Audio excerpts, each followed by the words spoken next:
सभी दर्शक बंधुओं का एनसी माइंड चैनल पर स्वागत है। दोस्तों, इस संसार में कोई भी इंसान अपने आप में परफेक्ट नहीं होता। ये बात तो आपने सुनी ही होगी। कमियां हमारे जीवन का हिस्सा है, वो हमें बेहतर इंसान बनने का मौका देती है। जब इंसान अपनी कमजोरियों को जान लेता है तो वही कमजोरी उसकी ताकत बन जाती है। आज हम इसी बात को एक कहानी के द्वारा समझने की कोशिश करेंगे। बहुत समय पहले की बात है। एक गांव में एक किसान रहता था। उसके पास 2 घड़े थे। उन दोनों घड़ों को लेकर वह रोज सुबह अपने घर से बहुत दूर बहती एक नदी से पानी लेने जाया करता था। पानी भरने के बाद वह उन घड़ों को एक बांस की लकड़ी के दोनों सिरों पर बांध लेता और उसे अपने कंधे पर लादकर वापस घर तक लाता था। रोज सुबह उसकी यही दिनचर्या थी। दोनों घड़ों में से एक घड़ा सही सलामत था, लेकिन दूसरा घड़ा एक जगह से फूटा हुआ था। इसलिए जब भी किसान नदी से पानी भरकर घर तक पहुंचता तो एक घड़े में पानी लबालब भरा रहता और दूसरे घड़े से पानी रिसने के कारण वह घड़ा आधा खाली हो चुका रहता था। सही सलामत घड़े को खुद पर बड़ा घमंड था कि वह किसान के घर तक पूरा पानी पहुंचाता है। दूसरी ओर फूटा घड़ा खुद को नीचा समझता था और हमेशा शर्मिंदा रहता कि वह किसी काम का नहीं है। उसे ग्लानि महसूस होती कि उसके कारण किसान की पूरी मेहनत बेकार चली जाती है। एक दिन उस फूटे घड़े से नहीं रहा गया और उसने किसान से क्षमा मांगते हुए कहा, मालिक, मैं खुद पर बहुत शर्मिंदा हूँ। मैं ठीक तरह से आपके काम नहीं आ पा रहा हूँ। किसान ने पूछा, क्यों, ऐसी क्या बात हो गई?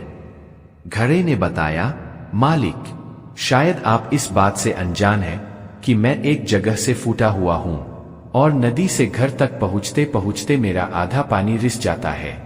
मेरी इस कमी के कारण आपकी मेहनत व्यर्थ चली जाती है। सुनकर वह किसान उस घड़े से बोला, तुम दुखी मत हो। बस आज नदी से वापस आते हुए मार्ग में खिले हुए सुंदर फूलों को देखना, तुम्हारा मन खुश हो जाएगा। फूटे घड़े ने वैसा ही किया। वह रास्ते भर सुंदर फूलों को देखता हुआ आया। इससे उसका विचलित मन शांत हो गया। लेकिन जब घर पहुंचते ही उसने पाया कि वह पुनः आधा खाली हो चुका है तो उस पर फिर से उदासी छा गई।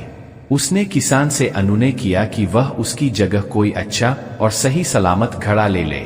यह सुनकर किसान बोला, क्या तुमने ध्यान दिया कि बांस के जिस सिरे पर तुम बंधे रहते हो उस ओर के मार्ग में सुंदर फूल खिले हुए हैं, जबकि मार्ग के दूसरी और सूखी जमीन है। ऐसा नहीं है कि मैं इस बात से अनजान हूं कि तुम फूटे हुए हो। यह बात जानते हुए ही मैंने मार्ग के उस ओर सुंदर और रंग बिरंगे फूल लगा दिए। जब मैं नदी से पानी भरकर लाता हूं तो तुम्हारे द्वारा उन फूलों को पानी मिल जाता है और वे सदा उस मार्ग को हरा भरा रखते हैं। तुम्हारे कारण ही वह मार्ग इतना सुंदर हो पाया है। इसलिए तुम खुद को कम मत आको। कोई भी ऊंचा या नीचा नहीं होता। इस दुनिया में हर इंसान को एक रोल मिला हुआ है जिसे हर कोई बखूबी निभा रहा है। इसलिए जो जैसा है हमें उसे वैसा ही स्वीकारना चाहिए और उसकी कमजोरियों के स्थान पर उसकी अच्छाइयों पर ध्यान देना चाहिए। दोस्तों, हम सभी के अंदर कोई ना कोई कमी होती है, पर यही कमियां हमें बाकी सबसे अलग करती है। उस घड़े की तरह हमें भी हर किसी को वैसे ही स्वीकारना चाहिए जैसा कि वो है। हमें सबकी अच्छाइयों की तरफ ध्यान देना चाहिए और जब हम ऐसा करेंगे तब फूटा घड़ा भी अच्छे घड़े से मूल्यवान हो जाएगा। इस कहानी से हमें यह ज्ञान मिलता है कि कमियों के साथ भी अच्छा काम किया जा सकता है। जरूरत है तो नजर की। तो दोस्तों, यह थी कहानी। आपको कैसी लगी नीचे कमेंट करके हमें जरूर बताएं। वीडियो को लाइक करना ना भूलें और यदि चैनल पर पहली बार आए हैं तो सब्सक्राइब करके बेल आइकन को प्रेस करें। वीडियो देखने के लिए आपका बहुत बहुत धन्यवाद।